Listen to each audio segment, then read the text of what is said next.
You see, love stories never worked for her. She never got the guy, in life or on screen. Instead, she died, in nearly every major role she landed. Last year, Variety dubbed her the Queen of the Death Scene. What a stellar endorsement. But today, she determined to do something different. Stop waiting for change and go for what she wanted. Driving her '64 red Mustang across Bel Air, the convertible top down, to the great Hollywood director Jeremiah Gonda's home, Chloe had high hopes. Easing up to a red light, she powered up the radio. "What you want? Baby, I got it." The wind caught the loose ends of her ponytail as a black BMW pulled alongside.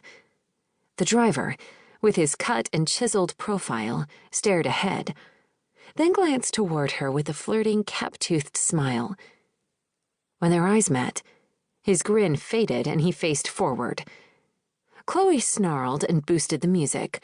R-E-S-P-E-C-T! The light flashed green, and he shot off the line.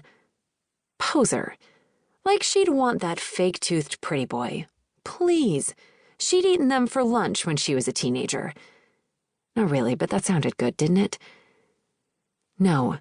Today was not about her past, the scandal, oh shudder, or her resume of death and dying, but about what she wanted to accomplish. For the first time in her 20-year career, she was asking for a part, not waiting to be called for an audition. Yeah, you bet she'd called in a family favor. Why be the daughter of Hollywood legends, Academy Award-winning director and actress, if she didn't call in a few favors? Her sordid career had her dying all over stage and screen. Not in slasher flicks or horror shows, but on soap operas, coming-of-age films, Broadway, and one Shakespeare in the Park. She'd turned down at least 3 roles due to the dying nature of the character she was offered. Because at 29, she began to wonder if she'd cursed herself. Dying so many times, had she made some unspoken agreement with death? She died 150 times her year on Broadway. 150! Could such a role produce an unseen effect on her life?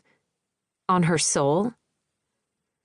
Because after Broadway came the scandal. The death of her reputation. Chloe turned the music up louder, forcing the ugly ordeal to the back of her mind. Pulling up to the Gonda's gate, she pressed the speaker button. "Chloe Daschle to see Mr. Gonda." "What? I can't hear you." Chloe lowered the radio volume. "Chloe Daschle to see Mr. Gonda." With a click, the ornate iron gate swung open, and Chloe eased up the stone driveway, following the curve to park in the shadow by the front door. Jeremiah and Laura Gonda, another dynamic duo, were like her parents, an award-winning director married to an Oscar-winning actress. They were one of Hollywood's anomalies. Happily, faithfully married for 20 years and raising 7 kids practically made them a sideshow.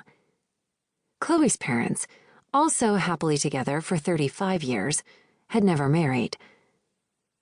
Stepping out of the car, Chloe released her ponytail, fingered the knots from her hair, and reached for her bag. At the door, she rang the bell, then stood back, waiting, the thump of her heartbeat drowning her thoughts. "Hey, Jeremiah, I'd like to read for Esther." "Surprise! Listen, I got hold of this script, Bound by Love. Have you cast Esther yet? Please, please, please let me read for this part." She'd heard of Jeremiah's latest film from a friend of hers, Smitty Barone, an actor/realtor in town who popped into her life every now and then. She couldn't even remember where she first met him. Acting class? The breeze kicked up, and Chloe glanced toward the trees lining the gated grounds. Bel Air hosted a legend of stars in its day. Mary